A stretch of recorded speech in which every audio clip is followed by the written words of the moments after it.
ও তো আপনাকে বিকলাঙ্গ করার কৌশল। আপনার ছেলে মেয়ে হলে অ্যাবনর্মাল হবে, ওটা তো আসলে ও আপনার ফিলিস্তিনের মানুষ মারে, ও আবার আপনার কল্যাণ চাই। মাথায় কি গোবর আছে? ও আপনার কল্যাণ চাইবে কিভাবে? এটা আপনি কি দিয়ে বুঝলেন? সে আপনার জানের শত্রু, সে আপনার মানের শত্রু, সে আপনার টাকা পয়সার শত্রু, সে আপনার সবকিছুর শত্রু। সে আপনাকে ঔষধ দিয়ে ভালো করে রাখবে, জীবনে কোনোদিন যেন আপনার এই হয় না, সেই হয় না, হেপাটাইটিস হয় না, কি হয় না। এ তো পাগল বানিয়েছে আপনাকে। তাই সব স্কুলের ছেলেকে স্কুলের মেয়েকে টিকে দিতে হবে। পালাক্রমে এসেছে, কত বুঝাইছে ভালো করে, এটা নিতে হবে, সেটা নিতে হবে, এটা ভালো, সেটা ভালো। বলে কত টাকা বেতন পান আপনি? এত আপনি বলছেন কেন? বল হিসাব। সম্মানিত দিনী ভাই বোন, আপনার ছেলেকে তো আমি খুব ভালোভাবে চিনি। ওই যে সেদিন এসেছিল, প্যান্টটা টাকানোর নিচে ছিল, দাড়ি চাঁচা ছিল, সিগারেট হাতে ছিল, গলায় টাই ছিল, গাড়ি থেকে নামলো, বৌমা একটু পরে নামলো, হালকা হালকা গায়ে কাপড় আছে, নাতনি একটু পরে নামলো, গায়ে কোনো কাপড়ই নাই, গাড়ির পিছন দিকে কুকুর আছে। এই তো আপনার পড়াশোনার ফলাফল। আমি 35 বছর থেকে মাঠে আছি, 90 সাল থেকে এখন পর্যন্ত এদেশের কোনো মানুষ আমাকে ওই ঘরে ঢোকাতে পারেনি যে ঘরে ছবি মূর্তি আছে। আর আমি তো করোনার 5 পয়সা দাম দিইনি। যারা করোনার ওষুধ বের করেছে তারা একদিনও করোনা দেয় না, টিকিট দেয় না। ওরা মরণকে স্মরণ করতে পারে যে সে হলো হুঁশিয়ার মানুষ। আল্লাহ রাসূল বললেন যে কবর জিয়ারত করো, তাহলে মরণ স্মরণ হবে। মাঝে মধ্যে কবরের পাশে যেতে হবে, বাপের, মায়ের, আত্মীয় স্বজনের কবরের পাশে গিয়ে হাত তুলে দোয়া করতে হবে এবং ভাবতে হবে আমিও এই কবরের সদস্য। আল্লাহ রাসূল বলছেন কুন ফি দুনিয়া কান্নাকা গরীব, তুমি দুনিয়াতে থাকো, তুমি যেন অপরিচিত, তোমাকে কেউ চিনে না। অত বেশি চিনলে তোমার অহংকার আসতে পারে। আবের সাবেলিন, অথবা তুমি পথিক, রাস্তায় যেতে যেতে গাছের নিচে বসেছো, একটু ক্লান্ত সেই জন্য, তারপরে তুমি হাঁটতে লাগবে। এ হলো দুনিয়া। অন্যথায় তুমি নিজেকে ভাবো আমি কবরের একজন সদস্য। হাদিস বুখারী মুসলিম। এভাবে মুহাম্মদ সাল্লাল্লাহু আলাইহি ওয়াসাল্লাম বলেন। তো নিজেকে একজন কবরের সদস্য ভেবে যে কয়েকদিন বেঁচে থাকি, মারামারি বাদ দিয়ে, হইচই বাদ দিয়ে, নিজে উপার্জন করে নিজে খাই। বহুদিন বলেছি 4টা জিনিস: 5 ওয়াক্ত সালাত, কোরআন তেলাওয়াত, হালাল রুজি, আড্ডা না পিটা। জান্নাত হবে ইনশাআল্লাহ। আড্ডা পিটা চিরদিনের জন্য হারাম। ওই যে দোকানে বসে আড্ডা পিটছেন, এটা হারাম। ওই যে মোবাইল নিয়ে সারাদিন সারা রাত লাইনটা বেটি ছেলে দেখছেন, এটা হলো আড্ডা পিটা, এটা হলো হারাম। ওইদিকে তোমার মা দেখে, এদিকে তোমার বাপ দেখে, ওই ঘরে তুমি দেখো, ওই ঘরে তোমার বোন দেখে, তাহলে পুরো বাড়িটা জেনাই সয়লাভ বন্যায়। চরিত্র কোথায় আছে? এই আবার মোবাইলও ওদেরই, সব ফাংশন তাদের। ওরা বলে বন্ধু। সুদের যত পথ আছে, দুঃখিত সম্মানিত দিনী ভাই বোন, যে যেখানে আছেন, অল্প সময় কথা বলি। আপনার সাথে কিছু গুরুত্বপূর্ণ কথা বলতে এসেছি। মানুষের জীবনে সবচেয়ে জরুরি কাজ 5 ওয়াক্ত সালাত। মানুষের জীবনে জরুরি হিসেবে এর চেয়ে জরুরি কোনো কাজ নেই। সেটা হজ হোক, জাকাত হোক, জমি চাষ হোক, চাকরি হোক, ব্যবসা হোক, বাণিজ্য হোক, হাইকোর্ট হোক, জজ কোর্ট হোক। পৃথিবীর এমন কোনো কাজ নাই যেটা মানুষের জন্য নামাজের সালাতের চেয়ে বেশি জরুরি হতে পারে। এটুকু আপনার বোঝা উচিত। আপনি আমার ভালোবাসায় এসেছেন এখানে, আপনি তো 5 ওয়াক্ত সালাত আদায় করেন না। করা উচিত, করতেই হবে। বহুদিন বলেছি অজু করে সালাত আদায় করতে হয়, তো পানি নেই, তায়াম্মুম করে করেন। মাটি নেই, তো অজু ছাড়া তায়াম্মুম ছাড়াই সালাত আদায় করেন। কেবলার দিকে মুখ করে সালাত আদায় করতে হয়, কেবলা বোঝা যায় না, কেবলা ছাড়াই করেন। দাঁড়িয়ে সালাত আদায় করতে হয়, দাঁড়িয়ে থাকা যায় না, বসে করেন। বসে থাকা যায় না তো শুয়ে শুয়ে পড়েন। পরিষ্কার কাপড় পরে সালাত আদায় করতে হয়, পরিষ্কার নেই, যাতে পেশাব পায়খানা লেগে আছে সেটা পরেই পড়েন। পরিষ্কার অপরিষ্কার কোনো কাপড়ই নেই, উলঙ্গ অবস্থায় আছি, তো উলঙ্গ অবস্থাতেই পড়েন। গাড়িতে উঠে আছেন, শিকল ধরে আছেন, ঠেল মানে না গাড়িতে, দাঁড়ানো অবস্থায় আছেন, এই অবস্থায় সালাত আদায় করতে। যুদ্ধের সালাতগুলো এসেছে যে একটা নিয়ম এসেছে যে একদল শত্রুর মোকাবেলা আছে আর একদল এখানে সালাত আদায় করছে, এক রেখাত এরা, এক রেখাত ওরা, রাসূলের 2 রেখাত, তারপর ওরা নিজে নিজে এক রেখাত পড়ে শেষ করলো। আর একটা এসেছে শত্রুর মুখে দাঁড়িয়ে আছে, এভাবেই সালাত আদায় করছে, শত্রুর মুখের উপর আছে, এভাবেই সালাত আদায় করছে। রাসূল সাল্লাল্লাহু আলাইহি ওয়াসাল্লাম সালাতের উপরে এত সোচ্চার ছিলেন, যেই সালাত আমার আর আপনার ছেলে মেয়ের কোনো হিসাবে নেই। খাচ্ছে, পেশাব করছে, পায়খানা করছে, দিন কাটছে পশু প্রাণীর মতো, গরু ছাগলের মতো, আর দল করার ব্যাপারে ঠিকই আছে। আর মানুষের বদনাম আর গীবাত করার ব্যাপারে, বিরোধিতা করার ব্যাপারে, শত্রুতা করার ব্যাপারে ঠিকই আছে। কত সুন্দর করে ছবি দিয়ে রাস্তাঘাটে তুলে রেখেছে, কি যে দেখাইতে চাচ্ছে। মানুষের ক্ষতি করে বেশি দিন বেঁচে লাভ নাই। আমার জীবনে আমি 2টা কাজ খুব চেষ্টা করি জীবন বাজি রেখে টিকে থাকা, খুবই কঠিন। তার একটা হলো, আমি আমার জীবনে মানুষের কোনোদিন প্রতিশোধ নিব না, ইনশাআল্লাহ। সে যা পারে করুক, যা পারে বলুক। পারিবারিক ভাবে হোক, জমি জায়গার ব্যাপারে হোক, সামাজিক ভাবে হোক, দল সংগঠন ভাবে হোক, মানুষের কোনোদিন প্রতিশোধ নিব না। আর মানুষের পিছে পড়বো না, বদনাম করবো না। আমাকে ধুইয়া ছেড়ে দেখ না কেন, ও নিয়ে আমি মাথা ঘামাই না। বলেছে হ্যাঁ, আমাকে এভাবে বলবে মানে, এরকম আমার মাথায় কাজ করে না। বরং আপনাকে আমি কতদিন বললাম, কেউ যখন গালি দেয় তখন আবার বন্ধ করলে আমি আবার পাল্টা রিং দিয়ে বলি যে ভাইজান, গালি কি আরো বাকি ছিল, হয়তো বা মোবাইলে টাকা শেষ হয়ে গেছে নাকি, গালি দিয়ে নেন। প্রতিশোধ নিয়ে লাভ নাই, ওর পিছনে পড়ে লাভ নাই। আমার আব্বা বলতেন যে ছেলে মেয়ে দুনিয়াতে এসেছে ভাগ্য ছেড়ে এসেছে, তাই তাদের চিন্তা করতে হবে। আমি এখন বলি আব্দুল্লাহ, আব্দুর রহমান, আব্দুর রহিমের চিন্তা করতে, ওরা কি ভাগ্য ছেড়ে এসেছে? ওরা ভাগ্য নিয়ে আসেনি, ওদের তাকদিরে কিছু লেখা আছে তো নাকি? যেদিন আল্লাহ মানুষ সৃষ্টি করেছেন সেদিন 4টা জিনিস রেখেছেন, হায়াতাহা ও মাউতাহা ও রিজকাহা ও মাসাইবাহা। তার মরণ, তার জীবন, তার রুজি, তার অসুখ বেসুখ।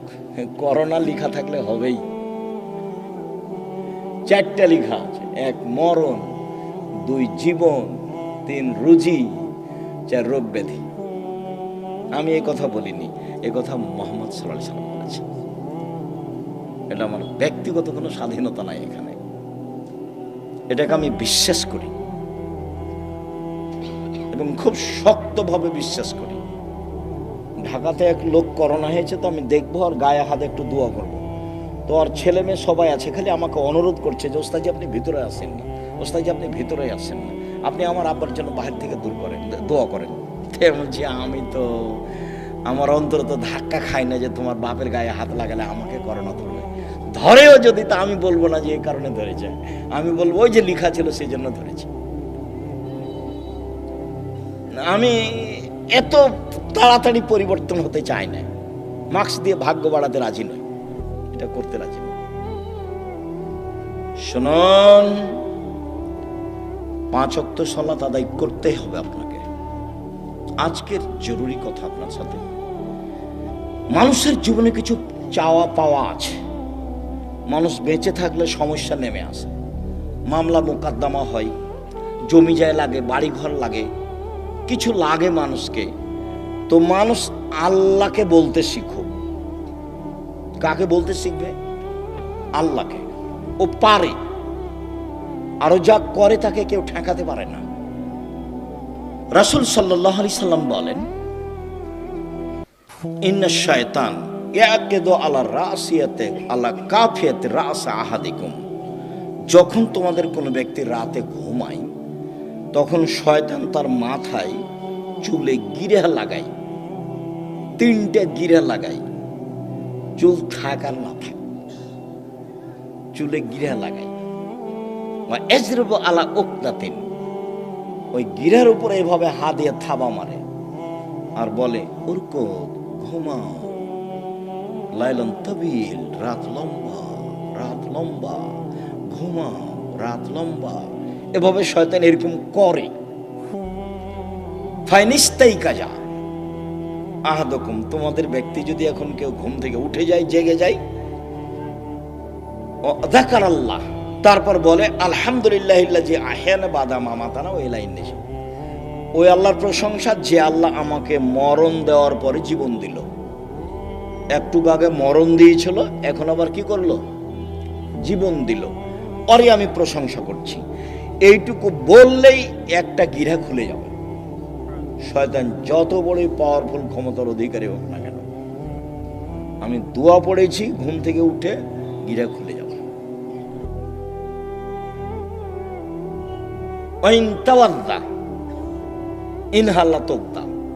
তারপরে যদি অজু করে তা আর একটা গিরা খুলে যাবে। ওয়াইন সাল্লাহ ইনহাল্লাত উকদা, যদি সালাত আদায় করে তাহলে আর একটা খুলে যাবে। ফাসবাহা নাশিতান তাইয়িবান নাফসে, এখন এই লোকটা সকাল করবে খুব উৎফুল্ল মনে, হাসি খুশি মুখে, উৎফুল্ল মনে, হাসি খুশি মনে, দেখতে ভালো লাগবে, কাজ করতে ভালো লাগবে, প্রশান্তির সাথে সকাল করবে। ওয়াইল্লা, এমনটা যদি না হয়, আসবাহা খাবিসান নাফসে কাসলানা, তাহলে ও সকাল করবে কেমন কেমন মুখে, বিবর্ণ মুখে, কেমন কেমন মুখে, ঘৃণিত মুখে, অলস চেহারায়। 7-8টার দিকে উঠবে, মুখটা দেখে কেমন কেমন লাগবে। কেন? শয়তান আর মুখে পেশাব করে দিয়েছে, কানে পেশাব করে দিয়েছে। শয়তানের ক্ষমতা খুব বেশি, ক্ষমতা এত বেশি ক্ষমতা। আল্লাহ যখন বললেন এই সরে যা, আমি যে তোকে বললাম যে আদমকে সিজদা কর, সিজদা করলি না কেন? বলে আদম মাটির তৈরি, আমি তো আগুনের তৈরি। ও নিম্নমুখী, আমি ঊর্ধ্বমুখী, আমি কেমনে তাকে সিজদা করি? সর এখান থেকে, সর, তোর অহংকার বেশি, সর এখান থেকে, সর। তখন বলছে আচ্ছা ঠিক আছে সরে যাও, আমার একটা কথা। হ্যাঁ, কি কথা? আমাকে কিয়ামত পর্যন্ত বেঁচে থাকার সুযোগ দিতে হবে। কার দাবি এটা? শয়তানের।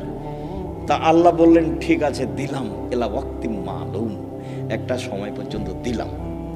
যেমন পেয়েছে সময়, তেমনি বলছে ওয়া ইজ্জাতিকা, তোমার সম্মানের কসম।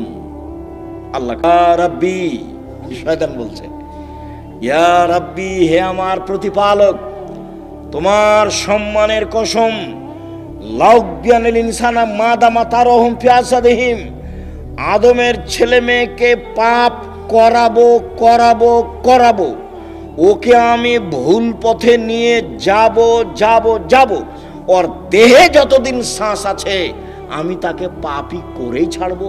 ও কেমনে জান্নাতে যায় তা আমি দেখে ছেড়ে দেব। এ কথা শয়তান বলল। আপনি বুঝতে পারছেন না? কোরআন মাজিদে শত জায়গাতে এসেছে, সব খারাপকে আপনাকে ভালো করে দেখায়। যত খারাপ তত আপনার কাছে প্রিয়। ল্যাংটা ছবি আপনার কাছে ভালো লাগে কেন? জেনা ভালো লাগে কেন? দোকানে বসে আড্ডা পিটতে ভালো লাগে কেন? হই হুল্লাড় করে চিল্লাচিল্লি করতে ভালো লাগে কেন? মানুষের বদনাম করতে ভালো লাগে কেন? মানুষকে জেল হাজতে দিতে ভালো লাগে কেন? মিথ্যা কসম সাক্ষী দিতে আপনাকে ভালো লাগে কেন? সব ছুঁচামি, নোংরামি, শয়তানি, জঘন্য কাজ আপনাকে ভালো লাগে কেন? সব শয়তান আপনার মাথায় সারাদিন পাকায়, সেজন্য ভালো লাগে। তো বলেছে আমি ওকে জাহান্নামে নিয়ে যাব, কেমনে জান্নাতে যাই তা আমি দেখে ছেড়ে দেবো। এটা আল্লাহর সামনে তার কসম, বলছে তোমার ইজ্জতের কসম, আমি ওকে জাহান্নামে নিয়ে যাব, আমি একাই যাব। তাহলে পৃথিবীতে সবচেয়ে বেশি রিক্সে জীবন কাটায় কে বলেন তো? শয়তান। ওর চেয়ে রিক্সে, খুব বেকায়দায়, খুব বিপদগ্রস্ত অবস্থায় আর কেউ নেই শয়তান ছাড়া। আর তার কাজ আবার কমে গেছে। কেন? ইহুদিদের কাছে তার কোনো কাজ নাই। আমাদের চাঁপাইনবাবগঞ্জে বলে শয়তান হলো 14 ইলিমের পড়া, মানে বিদ্যা আছে সব। ইহুদি তো জাহান্নামে যাবেই, তো ওখানে গিয়ে কি করবে? খ্রিস্টান তো জাহান্নামে যাবেই, তো ওখানে গিয়ে কি করবে? হিন্দুরা তো জাহান্নামে যাবেই, তো ওখানে গিয়ে কি করবে? যারা কাদিয়ানি তারা তো গেছে, যারা শিয়া তারা তো গেছে, আকীদায় মার খেয়েছে যারা, তারা তো জাহান্নামে যাবে। তো তাহলে শয়তানের কাজ সব জায়গা থেকে ঘুরে এসে যারা কোরআন হাদিস পড়ে, মানতে চায়, সালাত আদায় করতে চায়, এখানে আছে। যারা দিন ধর্মের যত কাছাকাছি, শয়তান সেখানে তত শক্ত। এখন আল্লাহ যদি বলতেন এই শয়তান কিছু করতে পারবি না, যা কিছু করতে পারবি না, তাহলে খুব ভালো হতো। তো এখন আল্লাহ বলছেন যে আচ্ছা ঠিক আছে, ওয়া ইজ্জতি ওয়া জালালি ওয়া ইরতিফায়ে মাকানি, আমার সম্মানের কসম, আল্লাহ বলছেন আমার সম্মানের কসম, আমার মর্যাদার কসম, আমার ইজ্জতের কসম, আদমের ছেলে মেয়ে যতবার ক্ষমা চাইবে ততবার ক্ষমা করে দেব। এইটা বললেন, তার মানে ক্ষমা চাওয়ার একটা পালা থেকেই গেল। আমাকে আপনাকে বাঁচতে হলে দিন রাত ক্ষমা চেয়েই বাঁচতে হবে। মানে আস্তাগফিরুল্লাহ ওয়া আতুবু ইলাইহি তাসবিহ করে নিতে হবে। তাসবিহ, শ্বাস চলে যেমন অজান্তে, মুখে থুথু আসলে ফেলে দেন যেমন অজান্তে, সময় আসলে খাওয়া রেডি হয় যেমন স্বাভাবিকভাবে, তেমনি জীবনে স্বাভাবিকভাবে আসতে হবে আস্তাগফিরুল্লাহ ওয়া আতুবু ইলাইহি। আস্তাগফিরুল্লাহ ওয়া আতুবু ইলাইহি।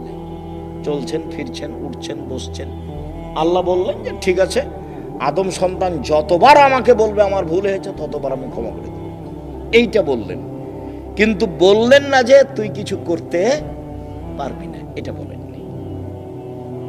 তখন আল্লাহ রাসূল বলছে কুল্লু বানি আদম খাত্তা, আদম সন্তানই পাপী, খায়রু খাত্তাইনা তাওয়াবুন, সবচেয়ে ভালো আদমের ছেলে মেয়ে সেই যে বলে আস্তাগফিরুল্লাহ ওয়া আতুবু ইলাইহি, আস্তাগফিরুল্লাহাল্লাযী লা ইলাহা ইল্লা হুয়াল হাইয়ুল কাইয়্যুম ওয়া আতুবু ইলাইহি রব্বিগফিরলি ওয়া তুব আলাইয়া ইন্নাকা আনতাত তাওয়াবুল গফুর। আল্লাহুম্মা আনতা রাব্বি লা ইলাহা ইল্লা আনতা খালাকতানি ওয়া আনা আবদুকা ওয়া আনা আলা আহদিকা ওয়া আদিকা মাসতাতাতু আউযু বিকা মিন শাররি মা সানাতু আবু আলাকা বিনিআমাতিকা আলাইয়া আবু বিযামবি ফাগফিরলি ফাইন্নাহু লা ইয়াগফিরু যুনুবা ইল্লা আনতা। এই ছেলে, আমাকে কাজ দেখাচ্ছ, ধৈর্যের পরিচয় দাও। আমাদের এখানে কোনো কেচ্ছা কাহিনী নেই, নির্বাচনও আসেনি, অল্পক্ষণ ধৈর্যের পরিচয় দিবেন, কাজ দেখায়েন না, যেটা আমি পছন্দ করি না। আমি আপনার জন্য এসেছি, আমি আব্দুর রাজ্জাক বিন ইউসুফ, আপনি আমাকে টাকা দিয়ে নিয়ে এসেছেন এমনটা মাথায় থাকলে ভুল হয়েছে। সম্মানিত দিনী ভাই বোন, যদি রাতে না উঠে তাহলে শয়তান তার মুখে কানে পেশাব করে।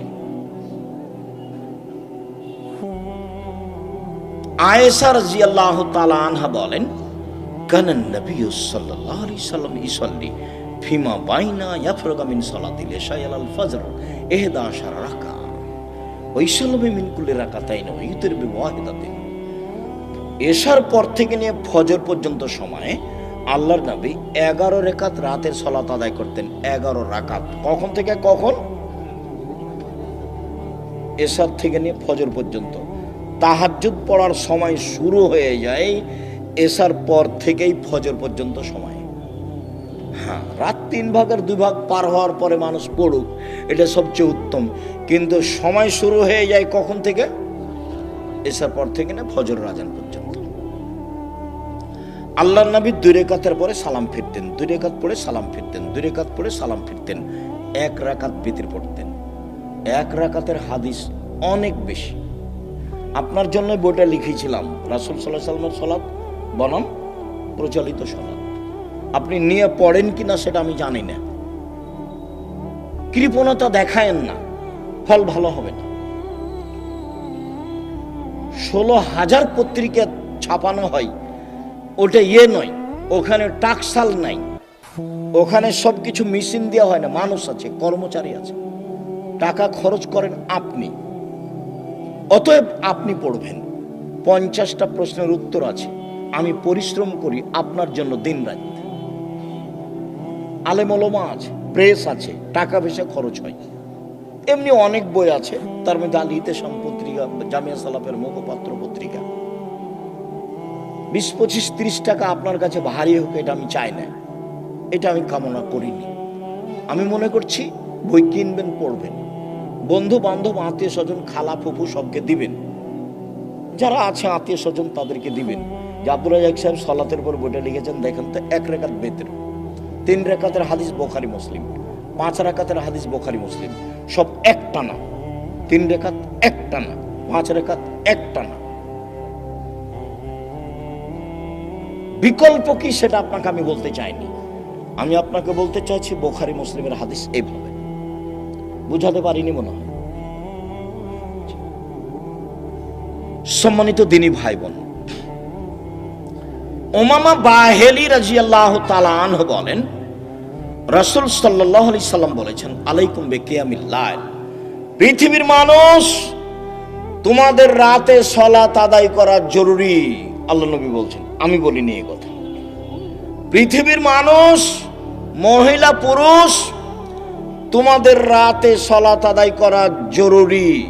কেন? হুয়া কুরবাতুন লাকুম ইলা রাব্বিকুম, রাতে সালাত আদায় করলে তোমরা তোমাদের প্রতিপালকের নিকটে হতে পারো। রাতে সালাত আদায় করলে তোমরা তোমাদের প্রতিপালকের নিকটে হতে পারো। 2, মুকাফফিরাতুন লিসায়াত, রাতে সালাত আদায় করলে পাপ মিটে যায়। 3, মানহাতুন আনিল ইসম, রাতে সালাত আদায় করলে আপনার থেকে পাপ দূরে সরে যায়। যারা খুব চেষ্টা করছে, পাপ ঠেকাতে পারছে না। আব্দুর রাজ্জাক বিন ইউসুফের বক্তব্য শুনে কতবার যে কান ধরে কসম করলো, আর কোনোদিন কোনো মেয়ের সাথে কথা বলবো না, কিন্তু টিকতে পারে না। 2 মাস 4 মাস পরে কথা বলে, বিড়ি সিগারেট খাবো না, তো 2 দিন 4 দিন পরে আবার শুরু করে। দোকানে বসে আড্ডা পিটবো না, সপ্তাহ পার হয়নি, পরের দিন দেখছে দোকানের সামনে বসে আছে। তাহলে বুদ্ধি কি? বহু লোক বলে আমাকে, আব্দুর রাজ্জাক সাহেব, টিকতে পারি না, কোনো পথ আছে? ভাইজান, আমি তো আর কোনো জাদু মন্ত্র দিতে পারছি না, পথ এটাই। তাহলে রাতে উঠে 2 রাকাত সালাত আদায় করে আল্লাহকে বলেন। যদি মনে করেন যে এখনই বন্ধ করে, তাহলে এভাবে উঠাবেন, আর যদি বলো বন্ধ করেন, তাহলে এভাবে উঠাবেন। চাপ দিয়ে বলতে হবে, বন্ধ করতেই হবে। বন্ধ করবো না মানে করতেই হবে। তুমি তো পারো, তুমি তো এমন সত্তা নও যে পারবা না, তবু আমি বলছি। তার নাম হলো আজিজ, ওর নাম পরাক্রমশালী। ওর নাম কি? আজিজ, পরাক্রমশালী, তাকে কেউ ঠেকাতে পারে না। কাদির, সবকিছু করতে পারে। তো সবই যে পারো, আমি বলছি আমি একটা মানুষ, আমি পাপ করতে চাই না, তুমি বন্ধ করবা না কেন? তুমি শক্তি দিয়ে বন্ধ করে দাও। আপনি খুব চাপ দিয়ে বলবেন, হাত তুলে বলবেন, খুব বিনয়ের সাথে কান্নাকাটি করে চাপ দিবেন, বন্ধ হবে ইনশাআল্লাহ, হবেই। রাতে সালাত আদায় করলে 3টে। আমর ইবনে আব্বাস রাদিয়াল্লাহু তাআলা আনহু বলেন, রাসূল সাল্লাল্লাহু আলাইহি সাল্লাম বলেছেন, আকরাবু মা ইয়াকুনুর রাব্বু ইলাল আবদে ফিল লাইলিল আখির, রাত যখন 3 ভাগের 2 ভাগ পার হয়ে যায়, তখন আল্লাহ সবচেয়ে মানুষের নিকটে হয়ে যায়। রাতের 3 ভাগের 2 ভাগ পার হয়ে গেলে আল্লাহ মানুষের নিকটে হয়ে যান। এই শোনো আমর ইবনে আবাসা, তুমি যদি হতে চাও এই সময়ে যারা আল্লাহকে ডাকে তাদের অন্তর্ভুক্ত হও, হও না হও, তুমি চেষ্টা করো, তুমিও হয়ে যাও, পারলে হও। এই কথা রাসূল সাল্লাল্লাহু আলাইহি ওয়াসাল্লাম বলেন। আবু হুরায়রা রাদিয়াল্লাহু তাআলা আনহু বলেন, রাসূল সাল্লাল্লাহু আলাইহি সাল্লাম বলেছেন, এনজিলু রাব্বুনা তাআলা ইলা সামাই দুনিয়া হিনা ইয়াবকা সুলুসুল লাইলিল আখিরা। রাতের 3 ভাগের যখন 2 ভাগ পার হয়ে যায় তখন আল্লাহ সপ্তম আকাশ থেকে প্রথম আকাশে নেমে আসেন। এই কথাটার খুব মূল্যায়ন করতে হবে। এই চালাই, আপনি কথা বলছো কেন? শরম বোধ হয় না? হাঁটাহাঁটি করো কেন? একটু লজ্জা বোধ হয় না কেন? শরম বোধ হয় না কেন? আমি তো কথা শেষ করবই ইনশাআল্লাহ। তো আপনার এত ব্যস্ততা বাড়লো কেন?